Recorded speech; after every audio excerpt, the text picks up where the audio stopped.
Radio UNAM es un medio que promueve el diálogo, la diversidad y la libertad de expresión en un marco crítico y respetuoso. Los comentarios expresados a lo largo de su programación reflejan la opinión de quien los emite, mas no de la radiodifusora. Hipócrates 2.0. Nutrición. Bioética. Estrés. Vacunación. Salud. El Programa Universitario de Investigación en Salud y Radio UNAM presentan Hipócrates 2.0. Investigación y vanguardia en salud.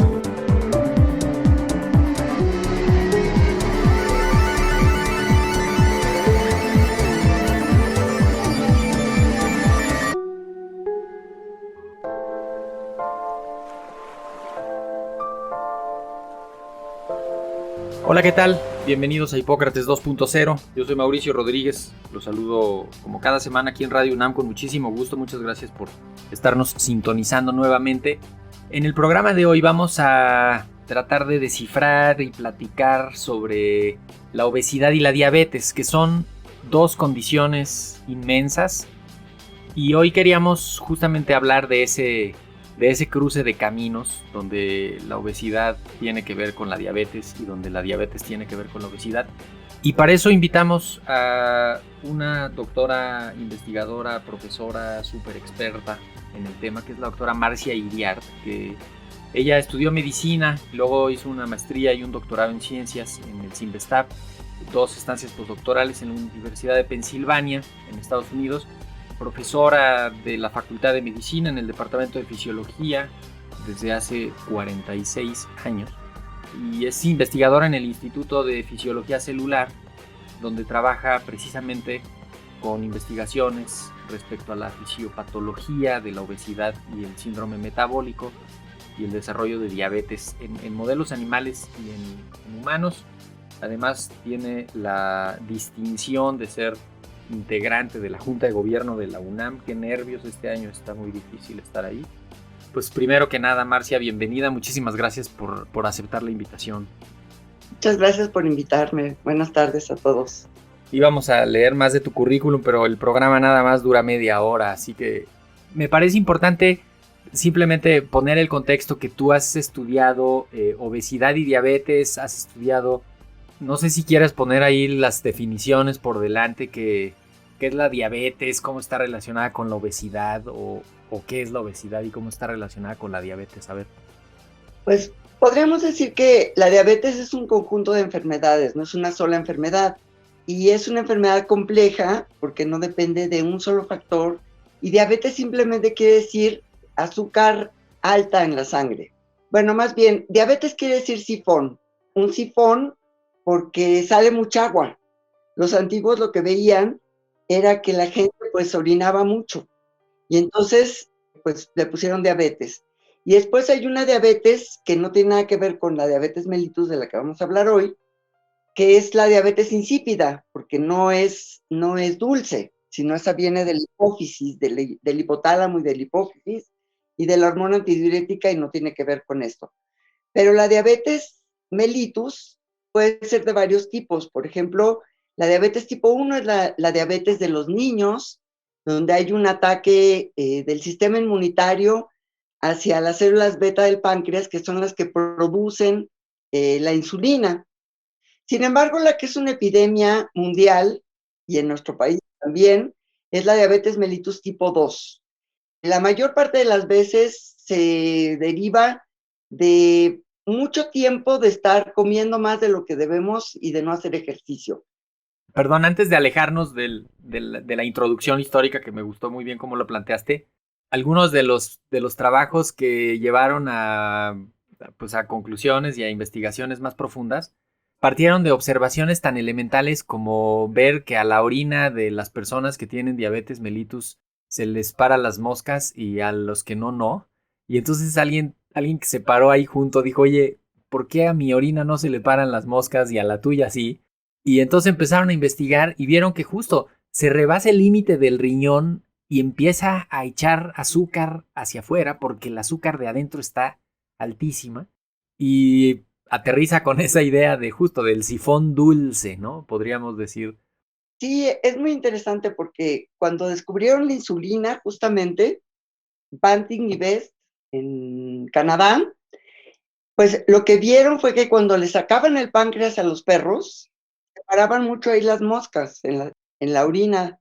Y pues justamente en el páncreas están los islotes pancreáticos y las células beta pancreáticas, que son las únicas en el organismo que pueden producir insulina. Y esas células se estimulan con azúcar, con glucosa, y convierten la señal de la glucosa en una señal eléctrica. Como resultado, secretan insulina.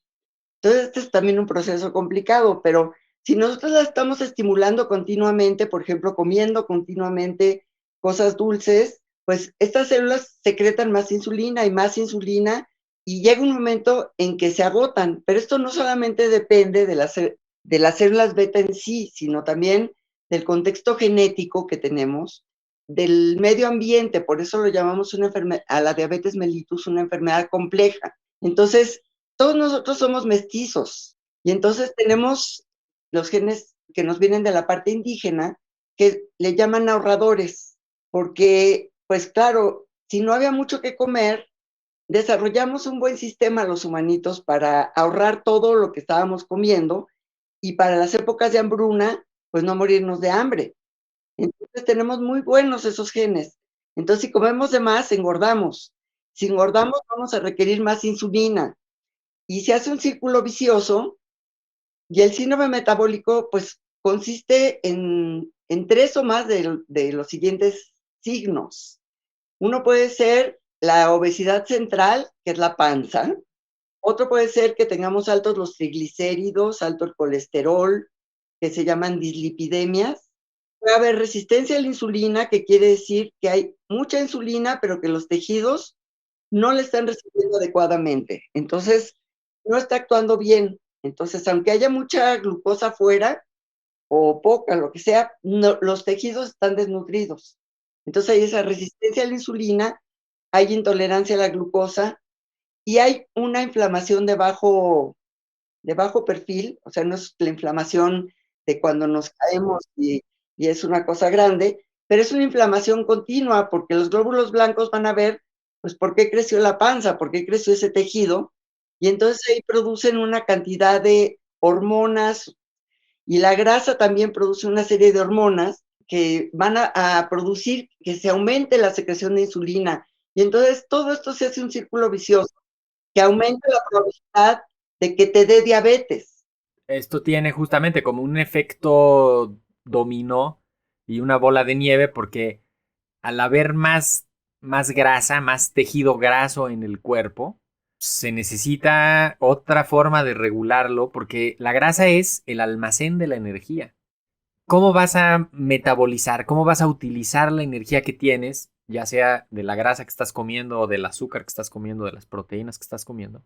¿Cómo la vas a utilizar si ya tienes ahí guardada de reserva? Entonces empieza a jugar y empieza a acumularse y empieza a hacer como un efecto dominó en el que hay hasta esta respuesta inmune, obviamente subclínica, nadie se da cuenta de eso, pero ahí está.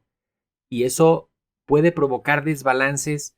Por ejemplo, lo pienso en algo muy inmediato, el COVID, la regulación de la respuesta inmune que vimos que es crucial en COVID, se altera precisamente por esta dificultad que tiene el sistema inmune, porque ya trae ahí una historia de inflamación subclínica grandísima, ¿no?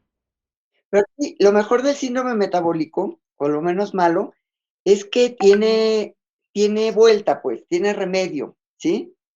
Si nosotros nos decidimos a hacer una dieta y hacer ejercicio, sobre todo el ejercicio es muy importante. Estamos sentados todo el día. Ahora con la pandemia, mucho peor, no nos movíamos porque pues ¿dónde nos vamos a mover si no podemos ni salir, ¿no?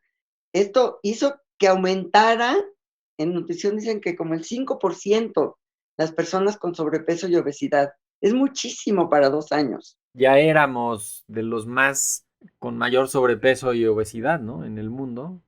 Entonces, un poco regresando a esto que ibas construyendo, ¿qué es primero? ¿La obesidad o la diabetes? No, primero es la obesidad, siempre. Bueno, y no toda la gente que tiene diabetes tiene obesidad. Eso depende mucho de la genética, ¿sí? Pero aquí yo siempre pregunto a mi auditorio cuántas de los del auditorio, que puede ser un auditorio muy grande, tienen algún pariente diabético. Y el 95% levantan la mano. Es una enfermedad que nos acompaña, así como la diabetes está escrita en el papiro de Evers, a ti que te gusta la historia.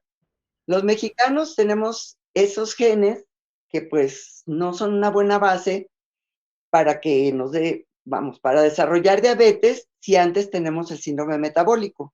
Sin embargo, los genes no son destino, ¿sí?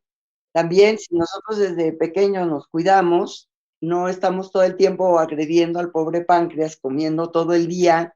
Y bueno, las grasas también en México, esa torta de tamal con champurrado de agua que la gente se come como desayuno, pues es una bomba de carbohidratos con grasa, ¿sí?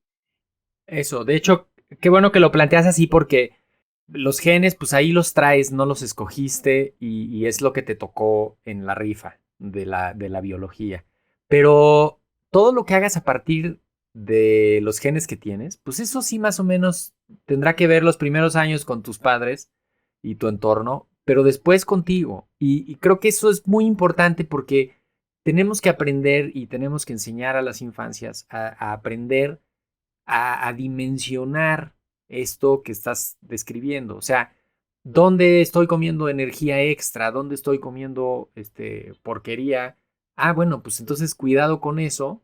Y hay varias generaciones que no les advirtieron eso, que comieron y que no se fijaron en lo que comían, no le pusieron atención y coincide, esta es una hipótesis mía, con un incremento en la capacidad económica que lo que hizo fue que esos pesos de más se gastaron en alimentos con bajo valor nutricional. Y pienso simplemente en que para celebrar se pone un refresco en la mesa. Y cuando hay un poquito más de dinero, te vas a comer en un restaurante de estos con grasa, sal y azúcar. Y cuando tienes, pones el refresco de 3 litros. Y eso, multiplicado por la población, en parte es lo que nos tiene aquí. Pero Mauricio, no necesitas tener más dinero. La gente ocupa lo que tiene en comprar refrescos. Somos el país que más refrescos consume. Peleándonos con Estados Unidos siempre, ¿no? Pero nosotros somos, vamos, si tú ves la dieta, estas que sacaron la UNESCO, las botellas de refresco que hay detrás porque bueno, tenemos también frutas y verduras, no es que no comamos frutas y verduras, pero el refresco es una constante. Quiero decirte que no, en nuestro laboratorio nos dedicamos a estudiar el efecto del azúcar para producir síndrome metabólico y esto lo estudiamos en ratas. Entonces las ratas casi nunca engordan porque ellas tienen una manera de cuidar su peso. Pero si le pones agua con azúcar, ellas toman el agua con azúcar felices, no vuelven a tomar agua normal, aunque les pongas una botella con agua normal, sin azúcar, y engordan. En 2 meses desarrollan síndrome metabólico. Ya tienen los triglicéridos altos, ya tienen panza, ya tienen resistencia a la insulina y ya tienen intolerancia a la glucosa. Y esto además, nada más quiero decirlo, es distinto en las hembras y en los machos, porque no somos iguales. No solamente por las hormonas, desde el destete, nosotros demostramos hace poco que desde el destete las hembras y los machos que desarrollan una resistencia a la insulina fisiológica en el destete, tienen distintas maneras de enfrentar esa resistencia a la insulina las hembras y los machos. Hay lo que se llama dimorfismo sexual. Entonces, todavía no hay hormonas, pero ya hay dimorfismo sexual. Oye, y así de bote pronto, ¿qué opinión te merece que no haya lactancia materna y desde el día cero a los niños y a las niñas se les empaquen unas fórmulas hechas en unos laboratorios que nada más falta que traigan, qué sé yo, pero que traen una cantidad de azúcar y de otras cosas excesiva y que desde ahí empieza el problema? Bueno, la lactancia es importantísima. ¿Qué te puedo yo decir? Tampoco vamos a decir que el niño que no lacta, pues le va muy mal, porque bueno, habrá unas mamás que no puedan darle de comer a sus hijos. Pero bueno, por supuesto que es muy recomendable que se den permisos y que se hagan arreglos para que las mamás puedan darles cuando menos 6 meses a los niños leche, nada más leche, no mezclar otras cosas. Durante un tiempo se pensó que era bueno introducir otros alimentos más temprano, pero después se ha visto que la leche materna es suficiente para los primeros meses. Y bueno, las leches maternizadas, pues sí, muchas de ellas no son tan parecidas a la leche materna. Por cierto que la leche materna es dulce, pero tiene muchas grasas. Y hay un cambio cuando este momento del destete es muy importante, porque hay un cambio a la alimentación omnívora. Nosotros somos omnívoros como las ratas, comemos de todo. Comemos carne, comemos verduras, frutas, de todo, ¿no? Entonces, hubo un escándalo que, por cierto, salió en Estados Unidos, no en México, en San Cristóbal de las Casas, porque hay una señora dándole a su bebé, que se ve muy chiquito, una Coca-Cola. Entonces, esto viene de que en ese lugar, pues el agua se la lleva la Coca-Cola. Bueno, los refrescos se lo llevan ahí. Y entonces les regalan Coca-Colas a la población, o se las dan muy baratas, pero no hay agua. Es más fácil conseguir agua limpia en una Coca-Cola que en una llave, ¿no? O sea, sí, es terrible. Ahora, nos falta la cultura de tomar agua solita. En las escuelas, por ejemplo, vas y dejas a tu niño en la mañana y no hay bebederos, no hay agua que tomar. Entonces el niño lleva algún dinero en su bolsa, llega a comprar algo y no va a comprar una botella de agua de ninguna manera. Va a comprar un refresco porque eso lo llena, se le sabe rico, tiene azúcar, ta. Entonces, lo primero que tendríamos que hacer para atacar esta epidemia es aprender a tomar agua. La mayor parte de los mexicanos, tú les preguntas, ¿y tú qué tanta agua tomas? No, a mí el agua no me gusta.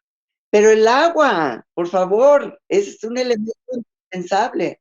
Fundamental, claro. Y también otros instrumentos, ¿no? Me gusta cómo lo describes porque has trabajado con modelos experimentales, pero además pues, has observado lo que está pasando en la población, seguramente te has vinculado con algunos trabajos más, digamos ya como a nivel poblacional en humanos, pero ya se está haciendo también algo para eso, o sea, pienso en los entornos saludables en las escuelas, que ya no se puede vender dentro de las escuelas los productos ultraprocesados, altos en azúcares y en grasas, y el etiquetado claro, que me parece que no ahorita de manera inmediata, pero sí va a tener un impacto, porque pues, ya no es esta facilidad de disposición que había, y ya no es tampoco esta como de no saber, ¿no?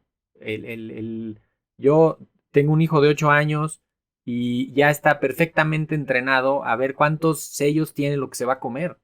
Y de pronto es, a ver, ya te comiste uno que tiene 2 sellos, ya estuvo, ya no te comas más. O solo cómete la mitad. Y te permite, cuando menos en la crianza, tener un elemento fácil de negociar y de estárselos, ¿no? Checando. Y él voltea en el súper y dice, mira, estos, ¿no? Están haciendo trampa porque ponen un muñeco en el cereal que trae 3 sellos y además el muñeco. Un poco, esta educación de la alimentación es fundamental. Me parece que además conecta perfecto con que eso, la dimensión poblacional y la dimensión de los hallazgos de los laboratorios de investigación, que es, o sea, sí faltan puentes, ¿no? Que comuniquen entre estos dos universos. Ahora vamos pensando un poco hacia la recta final. ¿Qué medidas puede tomar la gente a nivel individual para hacer algo respecto al sobrepeso, a la obesidad y con esto pues, reducir el riesgo de diabetes? Yo creo, no hemos hablado del hambre de carbohidratos, que es medio compulsiva, porque desde chiquitos nos enseñan a que cuando tenemos alguna caída, algún contratiempo, nos dan una paleta de dulce. Vamos a proponer que se les dé un apio o una zanahoria. Exacto. Nadie me hace caso con mis brócolis y mis apios. Pero bueno, en realidad yo creo que lo primero que tenemos que hacer es pensar si tenemos hambre o no cuando vamos a comer algo. Y pensar si nos vamos a comer, por ejemplo, un chocolate porque estamos frustrados, porque no nos salió mal el examen, o no nos dieron el trabajo, o estamos cansados, y entonces, porque también la gente desvelada, pues tiene más hambre de carbohidratos. Entonces, pues bueno, pensar en qué nos vamos a comer.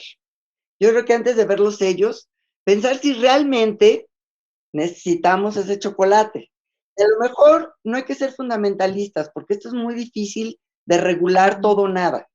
Me gusta esto que haces con tu hijo, de que le permites un poco. Claro, y con un vaso de agua. O sea, ya te comiste esta cochinada, pues no te lo tomes con un jugo.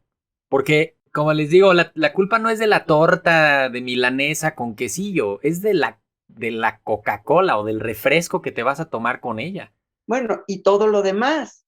Y los plátanos con lechera de postre. Yo creo que lo primero es pensar en la ración. En nuestro país también, pues si no repites la comida es que no te gustó y las mamás desde chiquitos, ¿cómo? ¿No quieres más? ¿No te gustó lo que te serví? Las abuelas, Sí, cuando el afecto pasa a través de la boca. Pero fíjate, es una cultura también, y ahí sí me atrevo a decir, creo que es, no sé, es muy español, me parece. De, estás triste, vamos a comer algo. Estás contento, vamos a comer algo, a celebrar, vamos a platicar, vamos a comer algo. Y todo pasa por hablar y comer. Y pues eso, si lo que entra y si va a cambio de afectos, de no me quieres, no te lo acabaste, no, uf, la mamá italiana retacando de pasta, ¿no? De cómo que no te gustó. Quiero decir algo que se me olvidó decir hace rato. La gente que no tiene tiempo para preparar sus alimentos, que somos casi todos, sí, pues comes lo que hay, ¿no? Entonces, por ejemplo, un albañil que probablemente no tenga mucho dinero, lo más probable es que pues gane el salario mínimo, sí come, pues no sé, los tacos sudados o lo que le van a vender a la obra con un refresco grande. Y lo quema, y también lo quema en la obra porque va a estar cargando, moviendo, subiendo, bajando. No es lo mismo que el oficinista que tampoco tenía tiempo y se llevó un refresco de 2 litros y ahí se lo está echando durante todo el día sentado en su escritorio. Sí, pero ese señor desayunó una torta de tamal, después está tomando el refresco y en la noche va a comer pan dulce con café. Entonces, lo único que está recibiendo son esos carbohidratos. Y eso también le da una información distinta al DNA, a nuestra genética. Y se le pegan cosas y luego no se puede leer bien, a eso se llama epigenética. Y eso lo puedes pasar de una generación a otra, aunque no sea un cambio realmente en los genes, sino en cómo se leen. Y bueno, las abuelas, si tú tuviste una abuela obesa, pues le pasó algo a tu mamá que seguramente fue gordita o obesa también, y a lo mejor tú también tienes esa tendencia. Entonces tienes que tener más cuidado. Y por el papá, ¿no? También. El papá también, lo mejor para el embarazo, digamos, para empezar bien el embarazo, es que ninguno de los dos papás estén en sobrepeso. Y si están, pues que estén poco y que se cuiden, y especialmente que se cuiden durante el embarazo. Y Los primeros 1000 días, dice, ¿no? Desde la concepción. porque además hay una diabetes del embarazo también. Y esa diabetes del embarazo se quita cuando nace el bebé, pero después la mamá se tiene que cuidar toda su vida porque va a aumentar sus probabilidades de desarrollar diabetes tipo 2. Y ese bebé va a nacer mucho más grande con unas necesidades también calóricas diferentes que lo puede condicionar a que por ahí se siga. Exactamente. Entonces, yo creo que hay que cuidar, volviendo ya para cerrar un poco, las raciones. Por ejemplo, si vamos a cenar en la televisión, no es que sea malo cenar en la televisión, pero hay que llevarnos lo que vamos a comer nada más y no regresar por más. Entonces, si vamos a comer, no sé, qué sé yo, unas verduras, bueno, la lechuga sí se puede servir 2 veces, pero nada más, ¿sí? Una quesadilla. Una quesadilla, un poco de ensalada y ese café con leche. Y ya, porque al rato, ay, no, es que no quedé lleno.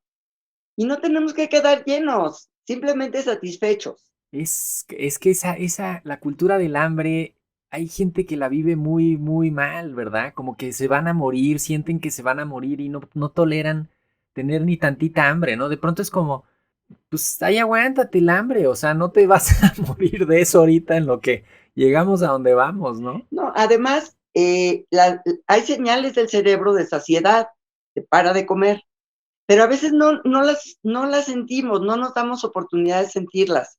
Con la edad, a mi edad, son más lentas esas señales. Entonces tenemos que esperar 15 o 20 minutos o media hora para que esas señales lleguen, ¿sí? Cuando somos más chicos, los niños son muy sabios. Los niños, en general, no me llené, y a ver, hazlo comer cuando ya se llenó, no come. Que de hecho ahí podría empezar el error de no, te lo acabas. Te lo acabas, ¿por qué? Y ella dijo, yo ya me llené, ya estoy satisfecho. No, te lo acabas o no hay postre, ¿no? Uf. Y entonces, además de que lo hiciste comer de más, le vas a dar postre y ahí ya empieza. Y eso cotidianamente. Yo creo que el mensaje más importante que podríamos sacar de estos minutos de reflexiones pues muy valiosas es cualquier cosa que estés haciendo, la vas a estar repitiendo y sí tienes que tener cuidado en de pronto levantar la mirada y decir ¿cuántos años llevo haciendo esto? Entonces lo primero es ver si realmente tienes sobrepeso o no lo tienes, ¿sí? Entonces, pues atender el sobrepeso. Si tienes 2 kilitos de más, es más fácil bajar esos 2 kilitos de más a seguir comiendo igual. Bueno, es que igual ya engordé. No, hay que tratar de bajarlos y mantenernos en peso y hacer ejercicio. No carbohidratos libres, ¿no? O sea, no azúcares directo, así, refrescos, pan dulce, jugos, ¿no? El jugo de fruta, todo el mundo dice, no, es un jugo de naranja. Es la pura azúcar de la naranja. Bueno, ese jugo, pues es mejor que te comas la naranja como tal, en lugar de tomar el jugo como tal, porque la naranja tiene fibra, y la fibra es algo que es muy, muy bueno también, nada más para cerrar, para la microbiota, que es otro elemento que no hemos tocado, pero que es lo que antes llamábamos flora intestinal, y que si tenemos una buena microbiota, probablemente vamos a resistir más el engordar, que si tenemos una microbiota de cierto tipo. Entonces a la microbiota buena, entre comillas, le gusta la fibra, ¿sí? Y le gustan las verduras y las frutas, y sobre todo las verduras, y poquita carne o poquita proteína animal, digamos. Pero somos omnívoros, no hay que decir, no vamos a comer ya puros vegetarianos, no. Hay que comer de todo, pero pensar en la ración, pensar en tener un digestivo sano, en un sistema digestivo sano, y que eso nos ayude a mantener el peso. ¿Quién decía Paracelso? Nada es veneno, todo es veneno, el veneno está en la dosis. Pues con eso nos vamos a quedar. Doctora Marcia Iriart, investigadora del Instituto de Fisiología Celular y profesora de Fisiología en la Facultad de Medicina. Muchísimas gracias. Bueno, gracias por invitarme. Hasta pronto, un abrazo. Ahí está, ya quedaron algunas instrucciones precisas para combatir la obesidad, el sobrepeso, para prevenir la diabetes. Muchísimas gracias por habernos escuchado. Esperamos que la próxima semana nos acompañen nuevamente y por lo pronto pues quédese otro rato aquí en Radio UNAM. Hasta la próxima. Agradecemos al Dr. Samuel Ponce de León, coordinador del Programa Universitario de Investigación en Salud y coordinador académico de esta serie. El Programa Universitario de Investigación en Salud y Radio UNAM agradecen tu escucha. Te esperamos la siguiente semana para platicar sobre lo último en materia de salud e investigación en Hipócrates 2.0. Investigación y vanguardia en salud. Se despiden de ti en la producción Patti Gamboa, Héctor Castañeda y Alejandra Gómez.